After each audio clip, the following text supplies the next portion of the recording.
자, 볼게요. 사방반지, 뭐, 위에 육각반지, 이런 형태들 있잖아요. 위에 평평한이 되고, 밑에 이제 모양이 만들어지는 형태. 그러니까 탑의 형태가 중요한 거죠. 육사반지도 약간 비슷한 것 같아요. 그래서, 육사반지 같이 위에서 자연스럽게 내려오는, 직선으로 내려오지 않는 거는 네트워크 영상을 보시고요. 네트워크 치시면. 그거는 이제 네트워크로 잡아야 되는 거고, 그리고 옆면이 이제 평평한 거는 로프트나 뭐 투레일이나 이런 거를 응용하시면 될 것 같아요. 그래서 반지니까 당연히 프론트에서 17짜리 원을 먼저 16이나 17짜리 원을 먼저 그리고 하죠. 내경을. 그리고 탑의 모양을 먼저 잡는 게 중요한 것 같아요. 그래서 뭐 이렇게 이걸로 할까요? 정원으로 할까요? 그래서 정사각형으로 할게요.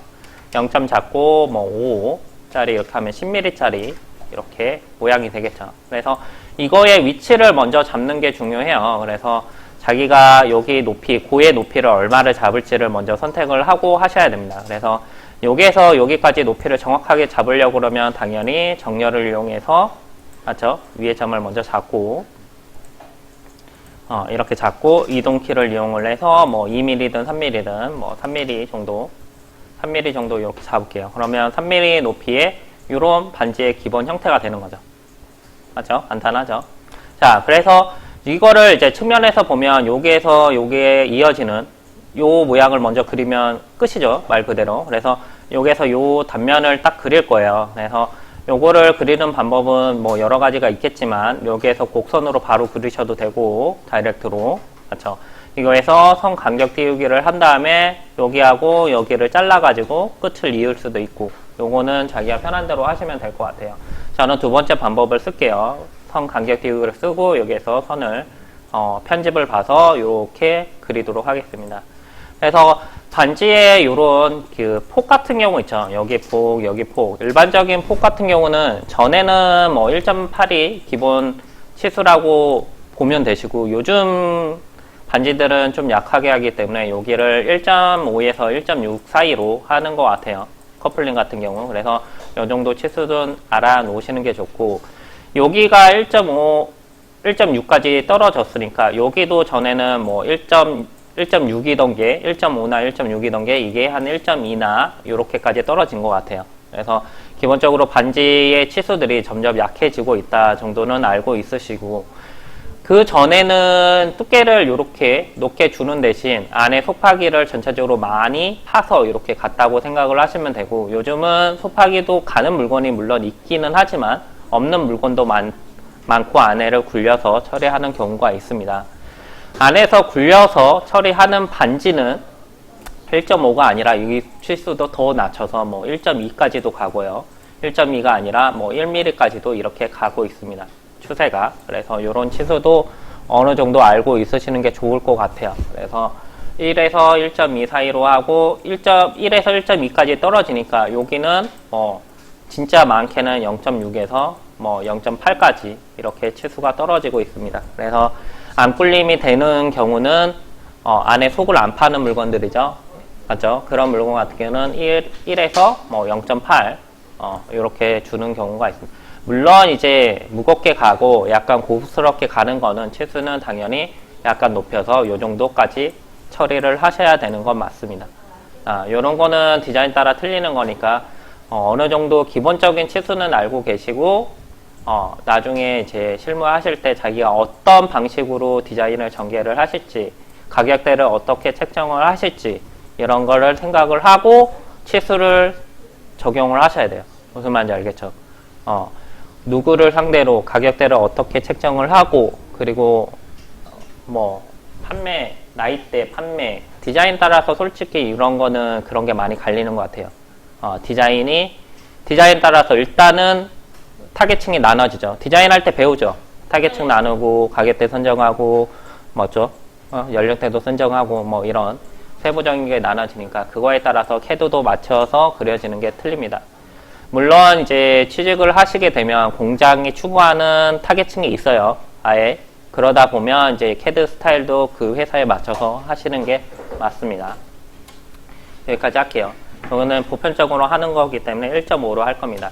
그래서 간격 띄우기 1.5 주시고, 여기에서 여기까지를 나눌 거예요. 그래서 리빌드를 먼저 하시고요. 자, 이렇게 해서 리빌드는 변형이 들어가니까 12개 정도면 될 것 같아요. 12개 정도 주고, 밑에는 조금 좁혀주시고, 원디로. 원디로 밑에 부분만 잡아서 0점으로부터 조금만 이렇게 좁혀주시고.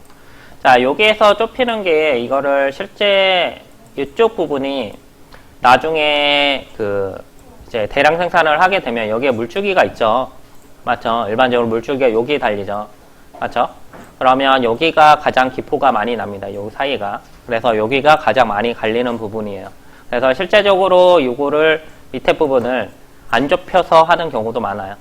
그러면 원본에서 조금 다듬고, 그 다음에 실제 이제 제품에서 나왔을 때 그쪽의 기포를 잡기 위해서 거기를 또 갈아내니까 여기가 똑같이 잡아놔도 실제 나올 때는 여기가 1mm 밖에 안 되는 이런 현상이 발생을 합니다. 그래서 안 좁혀서 작업을 하는 경우도 있습니다. 근데 뭐 저희는 한 개를 만든다고 생각을 하고 기본적으로 밑에를 조금 좁힐게요. 자, 이렇게 줍고, 자, 위에 부분은 여기를 직접적으로 자를게요. 그래서 라인, 보조 라인을 이렇게 그려서 이쪽 부분 이렇게 그려서 여기를 트림으로 잘라주도록 하겠습니다. 여기 됐죠? 그 다음에 포인트 켜서 여기에 넉점이 잡혀버렸네요. 끊어진 점이. 다시 할게요.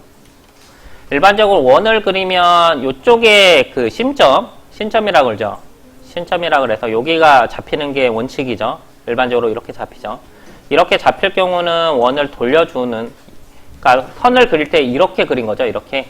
이런 식으로. 그러니까 여기가 끝점, 시작점이 잡히니까 이렇게 잘랐을 때 여기가 점이 포인트가 많이 생겨버리는 거예요. 거기에 각이 생기는, 점이 생기는 거죠. 그래서 이럴 때는 이쪽을 자르는 게 아니라 미러를 주면 반대로 되겠죠. 혹은 요거를 미러를 주든지. 그래서 요거는 미러를 주시는 게 좋고요. 미러를 0점 주고, 요거는 지워주면 되겠죠. 그래서 트림을 이쪽을 주도록 하겠습니다. 이렇게 점을 켰더니 이렇게 여기가 넉점이 안 생겼죠. 맞죠? 끊어진 점이. 자, 이거는 요게 딱 이으면 이제 끝나요. 그래서 요거는 이렇게 끝점을 잡고 요거는 자연스럽게 이렇게 이어주면, 조금만 이렇게 모양을 잡아주면 끝났습니다. 기본적인 선이. 간단하죠? 요거는 밀어주시고 0점. 자, 이렇게 되죠. 자, 일단은 여기를 평평하게 만들 거예요. 이 선들을. 자, 여기가 이렇게 잡혀 있죠. 여기 미들점을 안 잡았기 때문에. 여기를 이제 기본적으로 이렇게 평평하게 만든 다음에, 그 다음에 요거를 기울일 거예요. 무슨 말인지 알겠어요? 그러면 옆에 모양이 잡히겠죠. 자, 물론 여기 점을 여기 중간점으로 잡으면 셋 포인트를 할 필요가 없죠. 정확하게 잡아놨으면. 근데 지금은 셋 포인트가 필요한 상황이죠. 그래서 일단은 점을, 이게 무슨 축이죠? Y죠. 이거 안 보이네요. Y입니다. 자, Y축으로 이렇게 맞춰 놓고요. 이렇게. 그 다음에 요거를 기울여서 여기 측면의 모양을 잡을 겁니다. 이렇게 측면의 모양을. 자, 그래서 자, 여기에 보시면 기울이기가 있죠. 기울이기를 잡을 때 여기에서 보시면 기울이기의 기준 처음 점을, 여기 중간점 있죠. 여기를 정확하게 잡아주셔야 돼요. 이게 중요합니다. 그래서 중간점을 잡고 밑으로 내린 다음에 이쪽으로 이렇게 기울이시면 간단하게 이렇게 측면의 모양이 잡히죠. 만일 대회나 뭐 산업기사랑 이럴 때는 요 밑에 사이즈가 나와요. 무슨 말인지 알겠어요? 밑에 사이즈가. 그럴 때는 어떻게 하냐면, 자, 여기에서 여기 사이즈를 잽니다. 여기에서 여기 사이즈를 해서 나누기를 쓰시면 돼요. 그러니까 정확하게 미러를 이렇게 놓고, 자, 요 두 개 사이즈를 이렇게 재시고요. 이렇게 위로. 자, 요게 4mm가 되려고 하면, 4가 되려고 하면 여기는 얼마가 부족하죠? 얼마를 이렇게 좁혀야 되죠? 이해 못하겠죠? 그러면 산소가 안 되죠? 그럼 여기를 재볼게. 여기가 4가 되려면 이 옆이 3이 돼야 되죠? 3이 되면 여기가 4가 되겠죠? 그래서 이걸 때는 1D 쓰시면 되죠. 1D 쓰시고 여기 기준점 잡은 다음에 가려고 하는 거 4 나누기 3.14 이렇게 해서 엔터 누르고 Shift 키 이렇게 잘못됐나요? 3이네요. 3 가려고 하는 게 3이죠. 3 나누기 3.45 이렇게 해서 Shift 키 누르면 밑에가 4가 되는 거죠. 이렇게 해서 치수를 맞추셔야 돼요. 그러니까 산업기사나 뭐 기능경기대회나 이럴 때는 치수를 정확하게 맞추는 게 중요합니다. 이럴 때는 나누기를 써서 가려고 하는 치수를 앞에다 쓰고 나누기 현재 치수를 쓰시면 이렇게 간단하게 해결이 돼요. 자, 이렇게 해서 맞추면 간단하게 해결이 되죠. 맞죠? 자, 여기 다음에 이렇게만 해놓으면 일단 이제 면만 이제 메꾸시면 되죠. 맞죠? 이제 면만 메꾸시면 간단하게 끝납니다. 여기는 당연히 이제 플랜 평평하게 이걸로 메꾸시면 될 것 같고, 이거랑 이거는 어떻게 메꾸죠? 이걸 로프트 하시면 되죠? 두 개니까. 맞죠? 로프트 하시면 되고, 이쪽도 로프트 하시면 되고, 여기 같은 경우는 플랜으로 요걸로 잡으셔도 되고, 아니면 로프트로 잡으셔도 돼요. 로프트로 잡으실 때는 이거 선이랑 이쪽 선이랑 이렇게 잡으시면 이렇게 메꿔지고요. 다른 방법은 플랜을 해서 이쪽 선, 여기 모서리, 그리고 이쪽 선 이렇게 잡으시면 이렇게 평평하게 메꿔집니다. 두 가지 방식이 있죠. 한쪽 잡은 다음에 그 다음에 밀어 메꿔주시면 됩니다. 플랜을 쓸 때는 그게 평이 돼야지만 이게 가능하고요.